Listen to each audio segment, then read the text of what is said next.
Thanks to Carpenter and Temerov last week, we were able to cash our Locky two-step at plus 100. Unfortunately, Jonathan Pierce got absolutely demolished by Pat Sabatini, so we have to rip up the Locky Trinity. But I'll always take getting that dub in the Locky two-step as just ensuring that we're in profit, and then the Locky Trinity is normally a cherry on top if we're able to get those three legs correct.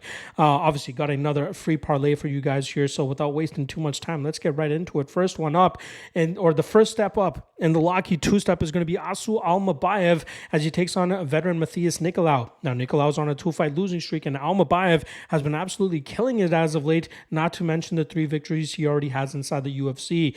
Nicolai is a BJJ black belt, but often uses it defensively, and I think that he'll have to rely on that here against Almabayev, who has shown great poise and discipline even when he's put in bad spots, eventually finding reversals or abilities to get out of bad submission attempts, and eventually getting back into dominant position and getting back to what he does best with laying the smackdown from that top position.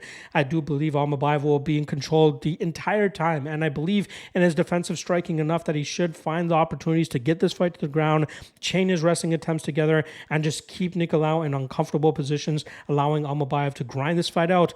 But as long as he wins, no matter what, he will cash as the first step in the Locky two-step. The second step is going to be Charles Johnson as he takes on Sumo Darji, and I think Johnson has him covered everywhere.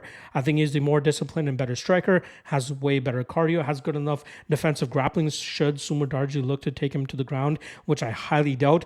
But I think that we'll see Johnson use all the confidence that he's been able to gain in 2024, especially off that knockout victory he had of Joshua Van just a couple months back. I think we'll see him utilize that to just walk Sumo Darji down, wear him out, maybe chip away and actually win this fight on the scorecards or find a late finish. But regardless, as long as he gets his hand raised, that should cash our Locky two-step, which I dropped to the Patreon folks earlier this week at plus 123. That's the best way to get this parlay at the best price possible, because by the time I drop it on Fridays to the public, it's usually taken some action and dropped a few points, and that's what happened this week as the parlay is now down at plus 117. If you want to complete the Locky Trinity, you're going to go with Darren Elkins as he takes on Daniel Pineda. This will be a very violent matchup, and there is a possibility that Pineda could find the finish early here. But if the durability of Elkins continues to hold up as we've always seen it hold up, or pretty much hold up for the most part, he should be able to wear down Pineda and finish him in the second or third round. Elkins is relentless with his wrestling and eventually finds submission opportunities, especially when he smells that his opponent is starting to slow down. And I think we'll see him do that effectively here against Pineda. And I think we see Elkins get that third round submission. But more importantly, cash the Locky Trinity for us, which was plus 316 when I dropped it to the Patreon folks earlier this week.